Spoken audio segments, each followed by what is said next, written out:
එන්න මාත් එක්ක අතීතයේ විසූ ඒ ගණිතඥයන් මුණ ගැහෙන්න. මේ පයිතගරස් මහත්තය. අපි කවුරුත් දන්න පයිතගරස් ප්‍රමේය හඳුන්වා දුන් පුද්ගලයා. මේ යූක්ලිඩ් මහත්තය. ජ්‍යාමිතියේ පියා එලිමන්ට්ස් නැමැති සුප්‍රකට ගණිත ග්‍රන්ථය රචනා කළ පුද්ගලයා.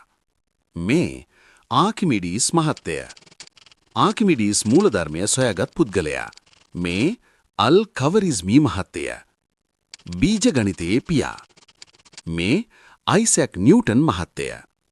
සාර්වත්‍ර ගුරුත්වාකර්ෂණ නියමය, චලිතය පිළිබඳ නියම සහ කලනය හඳුන්වා දුන් පුද්ගලයා. මේ ලියෝනාඩ් ඔයිලර් මහත්තය. මෙතුමා තමයි අපි කවුරුත් දන්න ගණිතයේ එන I වැනි සංකේත භාවිතය ප්‍රචලිත කළ පුද්ගලයා. මේ කාල් ෆ්‍රිඩ්රිච් ගවුස් මහත්තය. ගණිතයේ කුමාරය. සංකීර්ණ සංඛ්‍යා සම්බන්ධයෙන් විශාල මෙහෙවරක් කළ පුද්ගලයා. මේ ශ්‍රීනිවාස රාමානුජන් මහත්තය. මෙතුමා තමයි අපි කවුරුත් දන්න කිසිදු විධිමත් පුහුණුවක් නොමැතිව ගණිතමය සමීකරණ දහස් ගණනක් සොයාගත් ඉන්දියාවෙන් බිහි වූ ශ්‍රේෂ්ඨතම ගණිතඥයා.